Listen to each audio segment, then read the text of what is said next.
Hello everybody and welcome to Once Upon a Kingdom. From what I've seen so far, or from what I read, I get to play the princess and I'm looking forward to it. One fine day, you, the Princess of Roria, along with your most loyal knight, decide to have a lovely picnic in the nearby meadow. The sun is shining and there is not a cloud in the sky. As you enjoy this peaceful meal with your most trusted companion, you begin to hear a quiet beatiny, almost imperceptible at first. Ugh. You turn to your knight, confused, as the beating slowly grows louder and louder. What could this be? Affection? The sound of your own heart? Soon the wind begins to kick up just as the steady thump peaks in the volume. It's a dragon. Your knight quickly draws their sword, but the dragon is far too swift. Before your knight can strike, the dragon swoops down, dragging you off into the air, its talons gripping your shoulders. Princess, you hear the knight call your name. Just wait, I'll rescue you. But you can barely hear them over the sounds of beating wings, the rushing of the winds, and your own screams. Ah!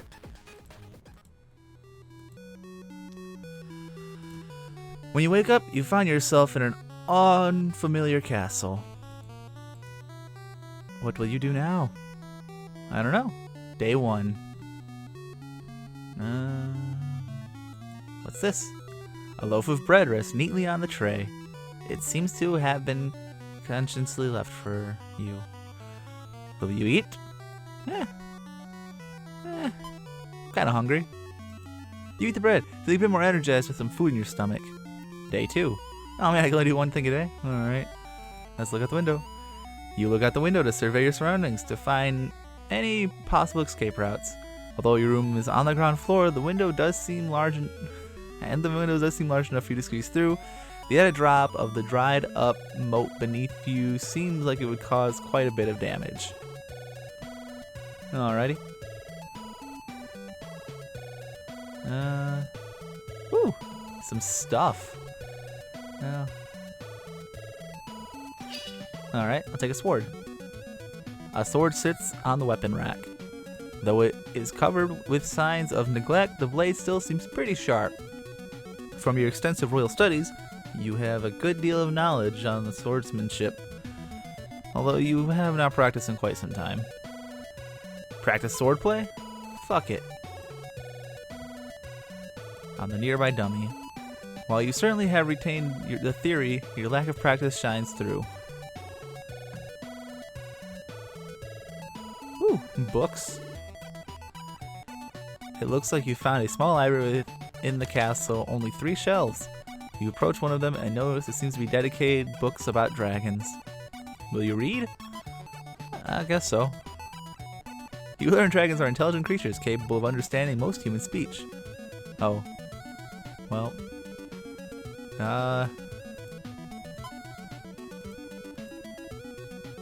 Yeah, more energy. I don't know if I should eat like regularly or not. Practice your swordplay. You practice your swordplay on the nearby dummy. While you certainly retain. Okay, it's just the same thing. As you wait patiently in your chambers, you hear the galloping of hooves driving closer. Rushing to the window, you see your knight quickly drawing nearer and nearer towards the castle. Soon enough, the sound of battling echoes through the castle halls. You rush to the entrance just in time to see the dragon defeated. You feel a wave of relief wash over you. At last, you're free. Aw. That is not what I wanted at all. I am the damsel in distress. I want to play that again. I want to try to play that. It's like a 4-minute story. Alright.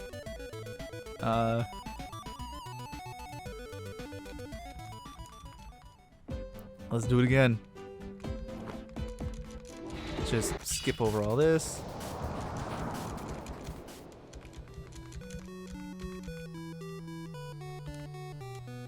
I guess we'll do some more explore. Oh. There are 2 large doors that stand before you.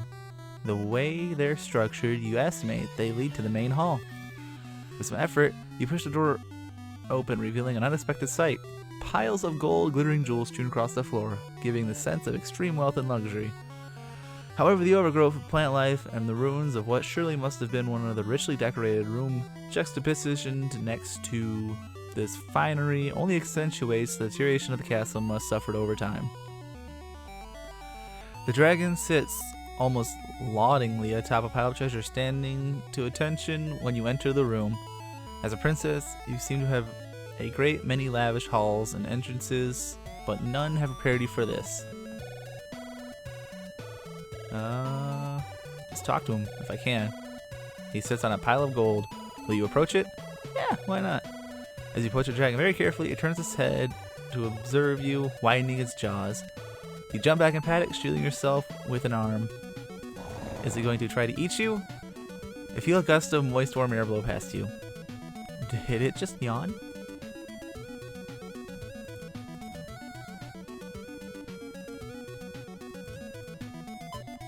Let's give it another shot.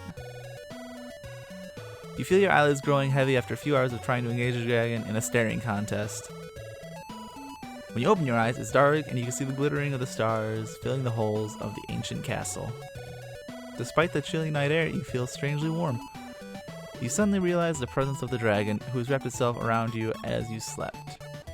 You quietly ease yourself across its gentle grip and the return of your own chambers, slightly confused.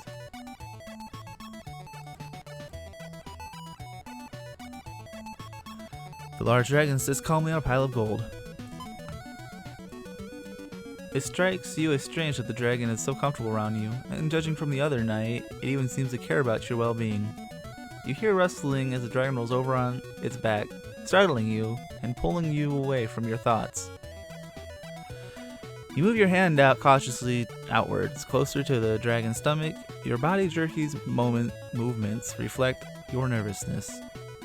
Warmth touches your hand as you finally make contact with the beast's stomach. You quickly draw back, scared. The dragon lifts its head to watch you momentarily before flopping back to the ground.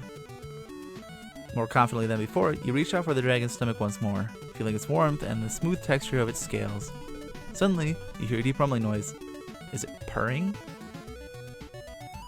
Is this just a giant cat? Is it gonna be like toothless? The large dragon sits calmly. Oh, come on. You enter the hall, equipped with a small pocket mirror you found in your room, ready to perform an experiment. Nope. The dragon perks up with interest at the sight of mysterious dot. You wrangle and meet, yeah, it's just a giant cat, causing light to dash across the room. You burst out laughing when the jump backs into its spot. Its eyes follow the dot quickly and intensely until finally, the dragon opens its mouth and shoots a powerful stream of fire at the light. As you feel it radiating heat of fire, you hide the mirror away in the folds of your clothes. Maybe that wasn't a great idea. Let's do it again. The dragon sits calmly on a pile of gold. Will I approach it? Of course.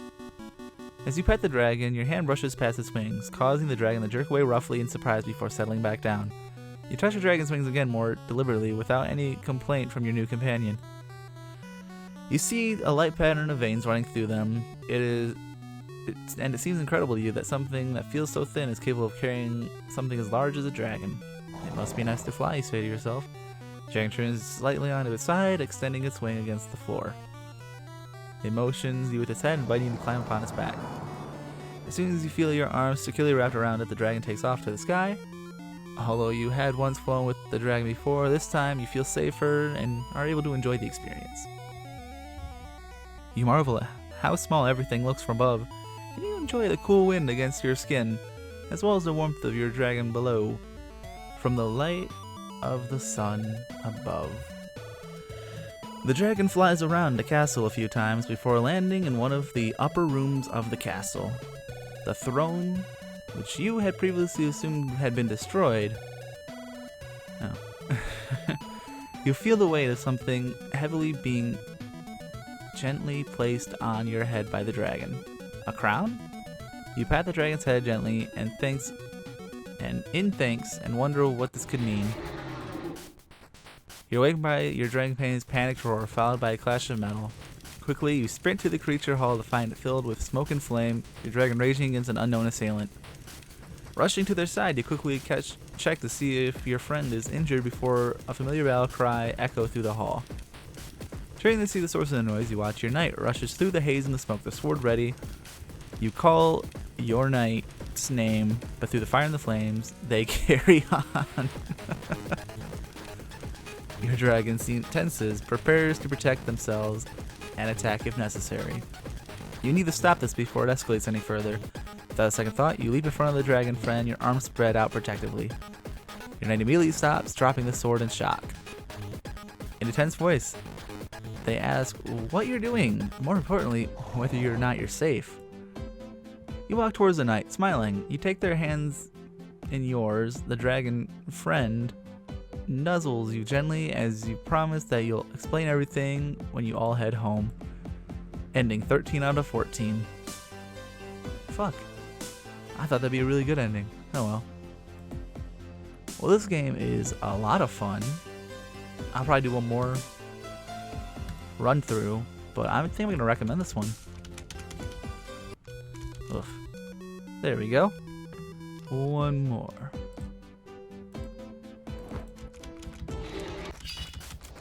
Just skipping all of the intro because it's gonna be the same regardless.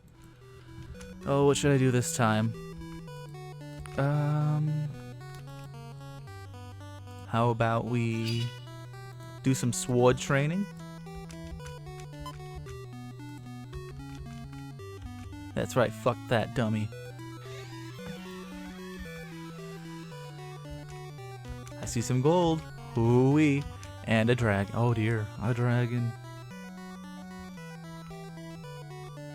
Oh. Okay.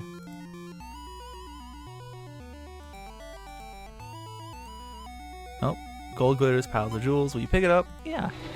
You'll even pick up some coins. However, before you can even touch them, the dragon lets out a threatening roar. Better not then. It sits calmly on a pile of gold. Will you approach it? Yeah. Turns its head to observe you, winding his jaws, shielding your arm. It's going to try and eat you. You feel a gust of wind. Did it just yawn? The plush comfort of the bed seems inviting and, well, comforting. Will you rest? No, I don't want to waste the day.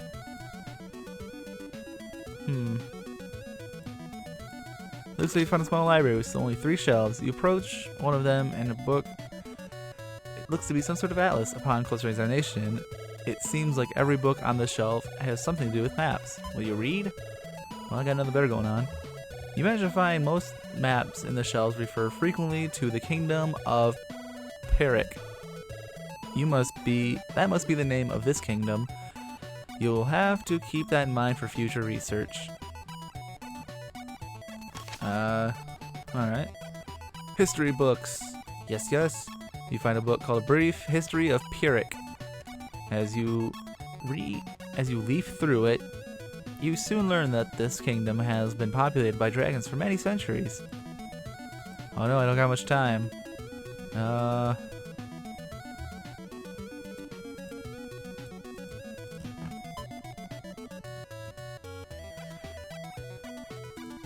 Oh, we're doing the staring contest? Okay, so...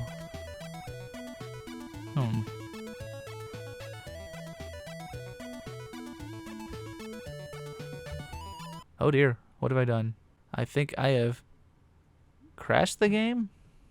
I'll be right back.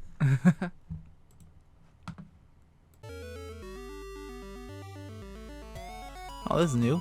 It raises its head, gazing at you with interest before mirroring you and bowing as well. You introduce yourself as the Princess of Roria. The dragon cocks his head, confused.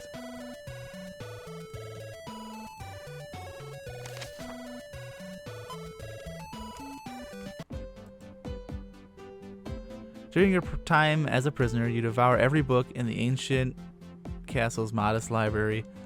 You learn much about the world, you find a new passion for knowledge and truth. Eventually, you manage to escape the castle and return to your home. Bring with you your newfound passion and the rise of a golden age of science to your kingdom. Ending 12 out of 14. God, is it like just in order? I'm actually kind of curious if I do the next one, if I'm gonna get like ending 11, or if I'm just literally going through these in like the most logical steps. Okay. One more time. Dun dun dun dun dun dun. This time I'm gonna read books about dragons. Yes, I want to know about dragons. They are intelligent creatures. Yes, creatures. Now let's go talk to said dragon. The large dragon sits calmly on a pile of gold. Will you approach it? Yeah, let's try. You try your best. Alright, you approach the dragon timidly and bow, trying your best to be as respectful as possible. You raise his head, gazing with interest, before mirroring you and bowing as well. You treat yourself with Prince Roya. Dragon cocks his head, confused. Ah, shit. Can I read this again? Maybe I'll find something new. Tells you they're protective of their treasures. It would be advised to touch. Would not be advised to touch treasure. Yes. While dragons largely keep to themselves, if a human gains its trust and companionship, this book tells you that it will remain true to you and your kin for as long as it lives. Let's approach the dragon. You feel your eyelids growing heavy. Okay, we're just gonna do that again.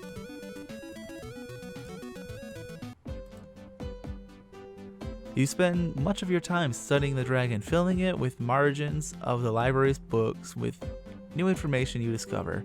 Eventually, you begin fulfilling in empty books of your own. In time, your knight arrives to the castle only to find you measuring a docile dragon's claw length. You all return to the kingdom briefly before you set off on with your dragon companion once more. The two of you travel the world discovering new dragon species, and you grow to become renowned dragon scholar. Ending 10. Okay, so it isn't just I just did it the way the game expected me to. That kind of sucks. Well, I'm probably gonna play this a bit more on my own to see if I can get the best ending. But I would definitely recommend this. I'm gonna put this in the link below, and you guys have fun with it. I'll see you around. Bye bye.